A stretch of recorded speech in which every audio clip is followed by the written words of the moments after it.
வணக்கம் கடகம் ராசிக்காரர்களே. கடகம் ராசிக்காரர்களுக்கு ஜென்மகுரு, அதை போல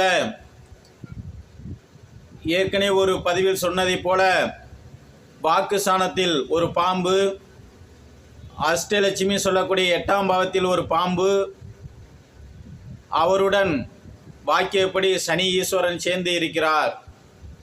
திருக்கணிதப்படி பார்த்தால் பாக்கியஸ்தானத்தில் சனி ஈஸ்வரன் சேர்ந்து இருக்கிறார்.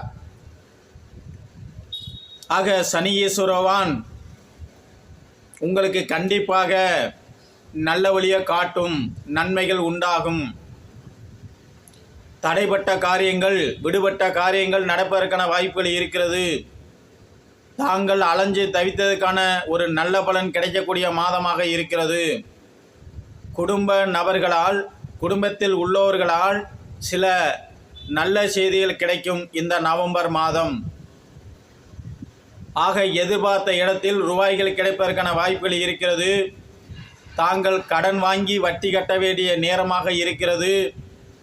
கடனே வேண்டாம் என்று நினைத்து கொண்டு இருந்தால் கூட திடீரென்று ஏதாச்சும் ஒரு சின்ன விஷயத்துக்காவது கைமாத்தாகது வாங்க வைக்கும், கடனாக வாங்க வைக்கும். ஆக வட்டி கட்டக்கூடிய சூழ்நிலையை உருவாக்கி பார்க்கும். உடல் நலனில் சிறு சிறு பாதிப்புகள் ஏற்பதற்கான வாய்ப்புகள் இருக்கிறது.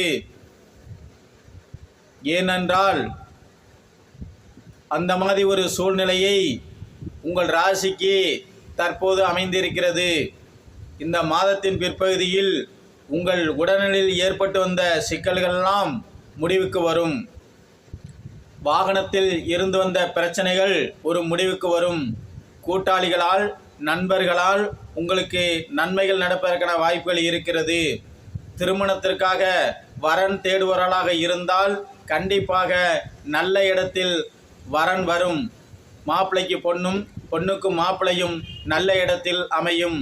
குழந்தைகளால் நல்ல பெயர் கிடைக்கக்கூடிய வாய்ப்புகள் இந்த கடகராசிக்காரர்களுக்கு இருக்கிறது. ஆக வயிறு மற்றும் இதயம் சம்பந்தப்பட்ட பாகங்களில் சற்று கவனம் செலுத்துவது நல்லது. இந்த பாகங்களில் சம்பந்தமில்லாமல் ஏதேனும் வைத்திய செலவை கொடுப்பதற்கான வாய்ப்புகள் இருக்கிறது. தாங்கள் அடிக்கடி ஏதேனும் ஒரு சிவன் கோவில்களுக்கு அடிக்கடி சென்று வாருங்கள், நன்மை உண்டாகும்.